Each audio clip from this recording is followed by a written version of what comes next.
Inireklamo ng mga miyembro ng Kingdom of Jesus Christ ang pagbabawal ng PNP na magamit ang kanilang katedral para sa selebrasyon ng kanilang ika-39 na anibersaryo ngayong araw. Meron pa umunong ipinupuslit na pampasabog at naririnig na tunog ng drilling equipment. Mula sa Davao City, nakatutok live si Kent Abrigana ng GMA Regional TV.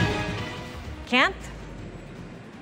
Pia, sa mga oras na ito, nagpapatuloy pa rin umano ang drilling sa loob ng JMC building sa KOJC compound. Ayon naman sa PNP, wala umano silang ideya sa umano'y pagdidrill sa loob ng compound.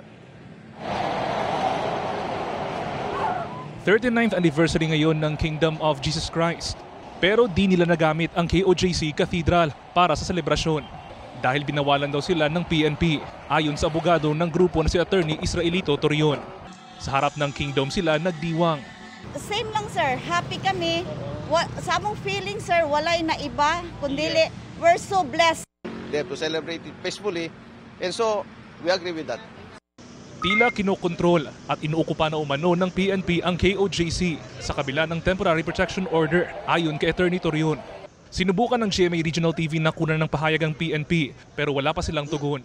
May kuha ring video ang taga KOJC na ginawa umanong command post ang cathedral. Itinatanggi ito ng pulisya. Yung cathedral. No, there's a yellow line. May yellow line. So, there's ongoing investigation. Naging command center daw yung cathedral? Command center? Cathedral? No, the command center is nasa region.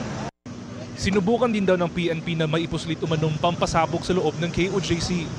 Ayon kay Torion, isa itong can grenade na naharang daw ng KOJC members at ng isa sa kanilang abogado. Okay, yung can grenade, can you confirm that? Hindi, hinahanap po kung sino. They cannot even pinpoint it. Pero just the same, mali yun. Pero nakuha na yun ng video na nakapulis yun. I don't know. Ini-investigate naman namin. Nauna na rin kinwestiyon ng KOJC ang pagpapapasok ng mga kahon at iba pang kagamitan ng PNP sa loob ng compound na hindi idinadaan sa scanner. Sagot ng Pro 11.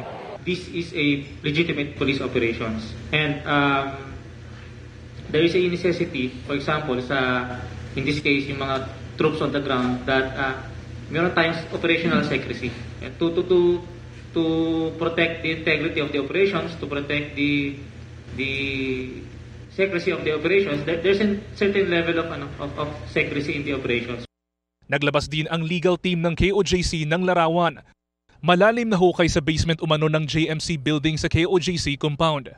Sabi ni Attorney Torion, gusto niyang kumpirmahin kung si PNP Chief General Romel Marbil ang nag-utos ng paghuhukay. Sa isa pang video ng KOJC, may mga tunog na mga drilling equipment at mga tao sa gusali. Sinagot naman ito ng PNP.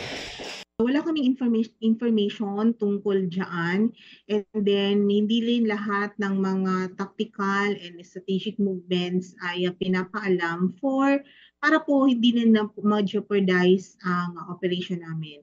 Are you really drilling into the bunker of Pastor? No information on that. What are other ways you employ? Other ways is human intelligence, reliable source of information, and of course, the technical support that we are getting that are being used by our police officers. Mga kapuso, patuloy na tumutok sa mga balita. Mag-subscribe sa GMA Integrated News sa YouTube.